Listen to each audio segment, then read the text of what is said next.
வெற்றியாளரை விதைக்கும் மண் SNS, வெற்றியாளரை உருவாக்கும் மண் SNS இன்ஸ்டிடியூஷன்ஸ், கோவை. உங்கள் ஐபிசி பக்தியில் லலிதா சகஸ்ரநாமம் பயிற்சி வகுப்புகள் ஆரம்பம். முன்பதிவு மற்றும் கட்டண விபரங்களுக்கு தொடர்பு கொள்ளுங்கள். கொடுக்குற நிலைமை இல்லை, எல்லாம் சேர்த்து என்ன பண்ண போகிறாங்க? ஓரளவிற்கு என்ன தேவையோ அதை மட்டும் நிறுத்தி வைத்து கொண்டு மற்றவங்களுக்கு தான தர்மம் பண்ணணும். ஒரு அளவு தான் நமக்கு, அதை தாண்டி நமக்கு எதுவுமே தேவைப்பட போகிறது இல்லை. என் பரம்பரைக்கு வேணும் அப்படிங்கிறது எல்லாமே ஒரு கற்பனை தான். வள்ளல் பெருமானாரை போல கஞ்சத்தனத்தை கண்டிச்சவர் இந்த உலகத்திலே ஒருத்தர் கூட இருக்க மாட்டார். ஏன்னா வள்ளல் பெருமான சுத்த சன்மார்க்கங்கிறது அப்படியே டோட்டலாக கஞ்சத்தனத்துக்கு ஆப்போசிட்டில் நிற்கும். ஒருத்தவங்க நம்ம வீட்டுக்கும் செலவு பண்ண மாட்டாங்க, தான தர்மமும் பண்ண மாட்டாங்க, எந்த நற்காரியத்துக்கும் பண்ண மாட்டாங்க. ஓஹோ, இப்படிலாம் சேர்த்து பேயின் விழாவுக்கும் ஒரு பிடி சோறு போடுறான்னா, சோறு போடலை, புலால் சாப்பிட்றதுக்கு போய் செலவு பண்ணுற, மருந்துக்கு செலவு பண்ணுற, அதையும் தாண்டி கவர்மெண்ட் போடுற எல்லா வரிகளுக்கும் கொடுத்து என்ன ஆகுற? நீ இழந்து போய் விடுகிறாய். ஒரு நாள் இறந்தும் போய் விடுகிறார். என்னங்கிறார். கஞ்சத்தனம் எந்த வகையிலும் நம் வாழ்க்கையில் இருக்கவே கூடாது. அப்படி சேர்க்கக்கூடிய செல்வங்கள் அது போய் சேர்ந்துவிடும். வீட்டுக்கு செய்வது கடமை, வெளியில் செய்வது தர்மம். கடமை கைவிட்டாலும் தர்மம் கைவிடாது. ஐபிசி பக்தி நேயர்களுக்கு வணக்கம். அருட்பெரும் ஜோதி என்ற சீரியஸ் வழியாக வள்ளலார் சம்பந்தப்பட்ட நிறைய நுட்பமான ஆழமான தகவல்களை நம்ம கூட டீப்பாக தெரிஞ்சுக்கிறதுக்காக, புரிய வைக்கிறதுக்காக காஞ்சிபுரம் செந்தில்குமார் ஐயா இருக்கார். வணக்கம் ஐயா. வணக்கம். இப்போ நிறைய பொருளாக சேர்க்குறாங்களே, இப்போ அருள் சேர்க்கறது ஒரு பக்கம் இருக்கட்டும், பொருள் சேர்க்கறதுலாம் அதிகமான பேர் நாட்டம் காட்டுறது. பொருள் அதிகமாக சேர்த்தாலும் கொடுக்குற மனநிலைமை இருக்கிறதில்ல. ஏன்னா தேவைக்கு போக கொடுத்துட்டா அவங்களுக்கு நிறைவு கிடைக்கும், அதில் ஒரு சர்வீஸ் நீங்கள் சொன்ன மாதிரி தயவுலாம் வரும். கொடுக்குற நிலைமை இல்லை, எல்லாம் சேர்த்து என்ன பண்ண போகிறாங்க? ஆனால் இது ஐயா தீய குணங்கள் அப்படி பட்டியலிடுற. தீய குணம் பட்டியலில் இந்த குணம் ரொம்ப முக்கியமான குணம். லோபித்தனம், லோபம் அப்படின்னு கொடுப்பார்.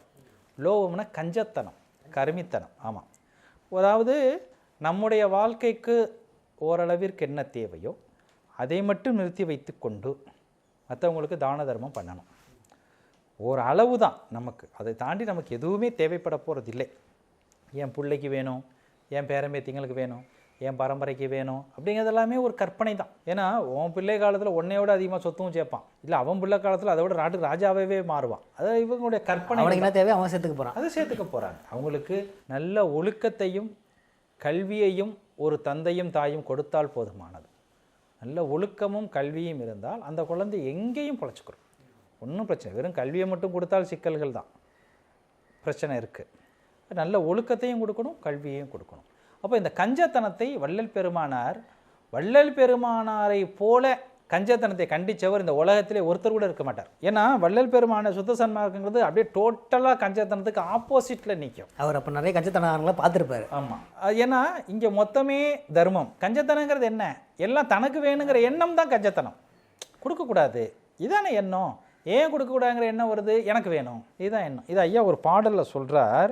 மளவுக்கும் ஒரு பிடி சோர் அளிப்பதன்றி இரு பிடி ஊன் வழங்கில் இங்கே உளவுக்கும் முதல் குறையும் என வளர்த்து அங்கு அவற்றையெல்லாம் ஓஹோ பேயின் விழாவுக்கும் புலால் உண்ணும் விருந்துக்கும் மருந்துக்கும் மெலிந்து மாண்டார் எலவுக்கும் இடர் கொடுங்கோல் இறை வரிக்கும் கொடுத்திலப்பர் என்னே அப்படிங்கிறார். அதாவது மளவுக்கும் ஒரு பிடி சோறு அளிப்பதன்றி, அவங்க வீட்டு குழந்தையே அந்த குழந்தைக்கு ஒரு பிடி சோறு தான் கொடுப்பானாம். ஒரு எடுத்துக்காட்டுக்கு சொல்கிறார். இரு பிடி ஊன் வழங்கில், இன்னும் கொஞ்சம் சோறு கொடுன்னு குழந்தை கேட்டால் கொடுக்க மாட்டான். என்ன பண்ணுவான்? உனக்கு அதை கொடுத்துட்டா உழவுக்கும் முதல் குறையும். உழவு பண்ணி நெல் போடணும், நீ எல்லாத்தையும் சாப்பிட்டினா அதெல்லாம் உனக்கு அதிகமாகலாம் சோறு கொடுக்க முடியாது. ஒரு பிடி தான் கொடுப்பேன். ஒரு எடுத்துக்காட்டுக்கு சொல்கிறார் ஐயா, ஒரு பிடினும். இப்போ ஒரு குழந்தை ஒரு அரை தட்டு சாதம் கொடுக்குறார், சாப்பிடுது. வளர்கிற பிள்ளை என்ன பண்ணுது? அப்பா இன்னும் கொஞ்சம் சாப்பாடு போடுங்குது. எவ்வளோ அரிசி நெல்லை உனக்கு கொடுக்குறது? அதெல்லாம் முடியாது. உழவுக்கு முதல் குறையும் என வளர்த்து, இவன் உழவுக்கா போட்டான் இல்லை, வளர்த்துக்கிட்டே இருப்பான். எதை? இந்த நெல், காசு, பணம். ஐயா உழவுக்குன்னு சொன்னதுனால நெல்லை எடுத்துக்காட்டுக்கு வந்தேன். பொதுவாக ஒருத்தவங்க நம்ம வீட்டுக்கும் செலவு பண்ண மாட்டாங்க, தான தர்மமும் பண்ண மாட்டாங்க, எந்த நற்காரியத்துக்கும் பண்ண மாட்டாங்க. எனக்கு தெரிஞ்சு ஒருத்தர் இருந்தார், ஒரு பேர் வேண்டாம், பெரிய கோடீஸ்வரர். நானே அவரை பார்த்துருக்குறேன். அவங்க பிள்ளைங்க எல்லாமே நல்ல வசதி வாய்ப்பில் இருக்கிறாங்க. அவர் ஒரு பனியன் ஒன்று போட்டிருப்பார். அவர் வீட்டு வாசலில் பெரும்பாலும் சட்டை போடாமல் உட்காந்துட்ருப்பார். அந்த பனியனில் ஓட்டை இருக்கா இல்லை ஓட்டையில் பனியன் இருக்கான்னு நம்ம தேடணும். ஆனால் பெரிய கோடீஸ்வரர். பெரிய கோடீஸ்வரர். பனியன் ஃபுல்லாக ஓட்டையாக இருக்கும். அந்த வேஷ்டியை சோப்பு போட்டு துவைச்சாரா இல்லை சும்மா அழைச்சிட்டு கட்டியிருக்காரானே நமக்கு தெரியாது. அப்படி தான் இருப்பார். அவர் எவ்வளோ பெரிய கோடீஸ்வரன் எனக்கு நல்லா தெரியும். ஏன்டா நல்லா பேசவும் செய்வார். இறந்துட்டார், இப்போது ஆள் இல்லை. அவ்வளவு சொத்து சுகங்களை சேர்த்தார். ஒரு நல்ல உடை உடுத்துவதில்லை, நல்லா சாப்பிட்றதில்லை. மற்றவங்களுக்கும் அவர் பெருசாக தான தர்மம் செய்ததாக நான் கேள்விப்பட்டது இல்லை. ஒரு குறை சொல்லணுங்கிறதுக்காக சொல்லலை. அவரிடம் இருக்கக்கூடிய அந்த கஞ்சத்தனம் அவரை இதெல்லாம் செய்ய விடாமல் செஞ்சது. சார் ரைட், இப்படி எல்லாம் சொத்து சேர்க்குறாங்க. அவருன்னு இல்லை, எல்லாருமே தனக்கும் செய்கிறதில்ல, குடும்பத்துக்கும் செய்கிறதில்ல. சேர்க்கணும். யார் தான தர்மம் கேட்டு வந்தாலும் நாளைக்கு வாப்பா, இவர் வீட்டில் இருப்பார். வாசலில் வந்து ஐயா தர்மம், வீட்டில் ஆள் இல்லை. அப்போ நீ யாரியா? வீட்டில் ஆள் இல்லைன்னா நீ யார்? யாருக்கு எதுவுமே கொடுக்குறதில்ல. இப்படி அனுப்பிடுறவங்க. இப்படிலாம் பண்ணி அந்த சொத்தை சேர்க்குறியே, நீ எதுக்கெல்லாம் செலவழிக்கிற தெரியுமா? ஐயா சொல்கிறா, ஓஹோ இப்படிலாம் சேர்த்து பேயின் விழாவுக்கும், பேய் போல் மனுஷங்க இருக்காங்க பாருங்கள், பேய் கிடையாது, பேய் போல் குணம் இருக்க விழா எடுக்கிறாங்க பாருங்கள், ஆடம்பர விழா. அந்த பேயின் விழாவுக்கும், புலால் உண்ணும் விருந்துக்கும், மாமிசத்திற்கும், மருந்துக்கும், இவன் தான் ஒழுங்காக சாப்பிடலையே, நோய்வாய்ப்பட்டு மருந்து வாங்கி சாப்பிட்றதுக்கும் டாக்டர் ஃபீஸு. ஆமாம், ஒரு பழமொழியே ஒன்று உண்டு, வைத்தியன்ட்ட கொடுக்குறத வாணிபன்ட்ட கொடுறான்னு சொல்லுவாங்க. நீ ஒழுங்காக சாப்பிட்டினா நீ வைத்தியன்ட்ட போக வேண்டியது இருக்காது. நீ வைத்தியனுக்கு கொடுக்குறத வாணிபன்ட்ட கொடுப்பாங்க. இவர் வாணிபத்திட்ட கொடுக்கலைன்னா வைத்தியன்ட்ட தான் கொடுக்கணும். மருந்துக்கும், மெலிந்து மாண்டார் இலவுக்கும், செத்துட்டான் பாருங்க, வயசாகி போய் மாண்டு செத்து போனான் பாருங்க, இலவுக்கு போய் செலவு பண்ணிக்கிட்டு இருப்பான். மெலிந்து மாண்டார் இலவுக்கும், இடர் கொடுங்கோல் இறைவரிக்கும், துன்பத்தை செய்யக்கூடிய, கொடுங்கோல் ஆட்சி செய்யக்கூடிய அரசன் விதிக்கின்ற வரிகளுக்கும். கொடுத்து தானே ஆகணும். வரி கொடுக்கலைன்னா அவன் தண்ணியை கட் பண்ணிட்டு போயிடுவான், எல்லாத்தையும் கட் பண்ணிடுப்பான். இடர் கொடுங்கோல் இறைவரிக்கும், கொடுத்து இழப்பர், கொடுத்து இழந்துருவான். என்னே ஒரு பிடி சோறு போடுறான்னா சோறு போடலை, பேய் விழாவுக்கு செலவு பண்ணுற, புலால் சாப்பிட்றதுக்கு போய் செலவு பண்ணுற, மருந்துக்கு செலவு பண்ணுற, மெலிந்து மாண்டார் இலவுக்கு போய் செலவு பண்ணுற, அதையும் தாண்டி கவர்மெண்ட்டு போடுற எல்லா வரிகளுக்கும் கொடுத்து என்ன ஆகிற, நீ இழந்து போய் விடுகிறாய், ஒரு நாள் இறந்தும் போய் விடுகிறார். என்னங்கிறார். இப்போ இந்த கஞ்சத்தனம் அப்படிங்கிறது தர்ம சிந்தனைகளையே வரவிடாமல் செய்துவிட்டு, அது மட்டும் இல்லை, ஒரு சில பேர் கஞ்சத்தனம் இருக்கிறவங்க அந்த செய்கிறவங்களையும் தடுப்பாங்க. அவங்களாம் கை கால் நல்லா இருக்குதுப்பா, நீ எதுக்குப்பா கொடுக்குற, நீ தான் கொடுக்கல, கொடுக்குறவனா தர்மமானவனை விடுனா விட மாட்டாங்க. இந்த மாதிரியாக இருப்பான். அதை கஞ்சத்தனம் எந்த வகையிலும் நம் வாழ்க்கையில் இருக்கவே கூடாது. அப்படி சேர்க்கக்கூடிய செல்வங்கள், பையா ஒரு 7 பட்டியல் போட்டார் இல்லையா, இதையும் தாண்டி இன்னும் எவ்வளவோ இருக்குது, அதெல்லாம் ஏதாவது ஒரு வகையில் அது போய் சேர்ந்து விடும். இப்போ கஞ்சத்தனம், கொலை, புலை, கோபம், காமம், இதையெல்லாம் வந்து பட்டியலில் சேர்க்கிறாரோ, அதே போல் கஞ்சத்தனத்தையும் சேர்க்கிறார். லோபத்தனம் இருக்கக்கூடாது அப்படின்னு ஐயா சொல்லி. இன்னொன்று, இப்போ யாருக்கிட்ட வந்து பணம் இருக்கோ அவங்க தேவைக்கு போல் அவங்க சர்வீஸ் பண்ணணுன்ற ஆளுங்கிட்ட தான் பணம் சேரும். நீங்கள் கொடுக்கலாம், அது உங்களுக்கு வினைப்பணம் வரும்னு சொல்கிறாங்க. ஆமாம், அதாவது பழமொழியே ஒன்று உண்டு சார், இறைக்கிற கிணறு தான் ஊறும். செல்வத்து பயனே ஈதல். ஒரு செல்வத்தினுடைய பயன் என்ன கேட்டினா ஈதல். அதை கொடுக்கறது தான் அதற்கான பயன். செல்வத்தை சேர்த்து கொண்டே இருப்பதல்ல பயன்.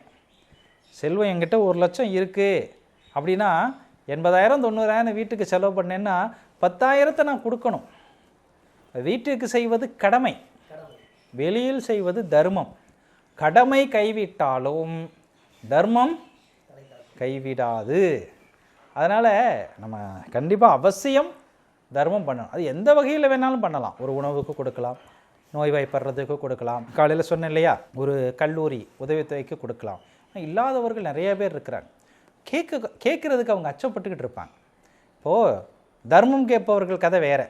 பசிக்குதுன்னு அவர் ரோட்டுக்கு வந்துட்டான், அவன் எல்லா மானம் வெக்கம் எல்லாத்தையும் விட்டு கையை நீட்டுறான். அப்படி கேட்குறது ரொம்ப பெரிய விஷயம். யாரும் பிச்சைக்காரனாக வேண்டும் அப்படின்னு விருப்பப்பட்டு பிச்சை எடுப்பது இல்லை, ஆசைப்பட்டு யாரும் பிச்சை எடுக்கிறது இல்லை. அப்போது அவங்க முதல் முறையாக அந்த தர்மம் கேட்கும்போது அவங்க கை எப்படி நடுங்கியிருக்கும். ஏதோ ஒரு சூழலில் இருந்து வந்தவங்க தான். அவங்க அது வரைக்கும் உழைச்சிட்டு இருந்திருப்பாங்க, ஒரு நல்ல எப்படியும் நல்ல சூழ்நிலை. வீட்டில் தான் இருந்திருப்பாங்க. ஆமாம், அந்த பசி கொடுமை தாங்க முடியாமல் சாமி எனக்கு சோடு போடும் கேட்கும்போது அவர் மானத்தெல்லாம் விட்டு கேட்குறார். வேறு எதுவும் வழி இல்லாமல் தான் கேட்குறாங்க. வழி இல்லைன்னு கேட்குறாரு. இப்போ அவங்களாவது பரவாயில்ல, அவங்க கேட்டுடுவாங்க, நம்ம கொடுத்துருவோம். கேட்காம நிறைய பேர் இருக்காங்க. கிராமப்புறங்கள்லாம் போனீங்கன்னா அவங்களுடைய வறுமையை வெளியில் சொல்ல மாட்டாங்க. ஒருவேளை கஞ்சியோ என்னவோ குடிச்சிட்டு அமைதியாக இருந்துட்டு இருப்பாங்க. வறுமையை காட்டிக்கவே மாட்டாங்க. ஏன்னா அவங்க வேண்டாம், நம்ம யார்கிட்ட போய் கேட்குறது. கேட்டாலும் இந்த சமுதாயம் என்ன பண்ணுது, எள்ளி நகையாடுது, நமக்கு உதவி பண்ண மாட்டாங்க. உதவி பண்ணுறவங்க இருந்தாங்கன்னா போய் கேட்பாங்க, ஏன் எங்களை கொஞ்சம் உதவி பண்ணுங்க அப்படின்னு சொல்லிட்டு கேட்பாங்க. உதவி பண்ணாதமே இல்லை ஒரு கிராமத்தில், அவங்க என்ன பண்ணுவாங்க, யார்ட்டையும் கேட்க மாட்டாங்க. அப்போ இப்படி இருப்பவர்களுக்கு நாம் உதவி செய்யலாம். சன்மார்க்கம் சார்பில் நிறைய தகவல்கள், நிறைய அபூர்வமான தகவல்லாம் இன்றைக்கி சொல்லியிருக்கீங்க. தொடர்ந்து இன்னும் நிறைய சன்மார்க்கம் பற்றியும் சன்மார்க்க விளக்கங்கள் பற்றியும் அவர் சொன்ன நுட்பமான விஷயங்கள், நம்மளுக்கு புரியாத பல விஷயங்களை பற்றி நம்ம பேசி விவாதமாக தெரிஞ்சுக்கலாங்க. நல்லது. வள்ளல் பெருமானாருடைய கருத்துக்களை சன்மார்க்கம் சார்ந்த வெகுஜன மக்களுக்கும் கொண்டு போய் சேர்ப்பதில் சமீப காலங்களில் பெரும்பங்காற்றியது ஐபிசி பக்தி தான். மற்ற சேனலெல்லாம் வள்ளல் பெருமானாரை பற்றிய நிகழ்வுகள் 1-2 போகுது. ஐபிசி பக்தியில் வாரந்தோறும் வள்ளல் பெருமானார் பற்றிய நிகழ்வுகளை கொண்டு போய் சேர்க்கிறீர்கள். வள்ளல் பெருமானாருடைய அருள் உங்களுக்கு நிச்சயமாக வந்து சேரும். ஐபிசி பக்தி சேனலுக்கும் இதை இங்கே வந்து எடுத்த உங்களுக்கும் என்னுடைய மனமார்ந்த நன்றிகள். வணக்கம்.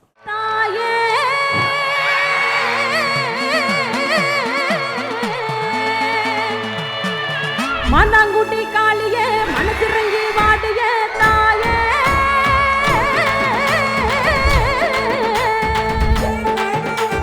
நெருப்பின் மேலாடிடும் அக்கினி காளியே நீயே. வெற்றியாளரை விதைக்கும் மண் எஸ்என்எஸ், வெற்றியாளரை உருவாக்கும் மண் எஸ்என்எஸ் இன்ஸ்டிடியூஷன்ஸ், கோவை.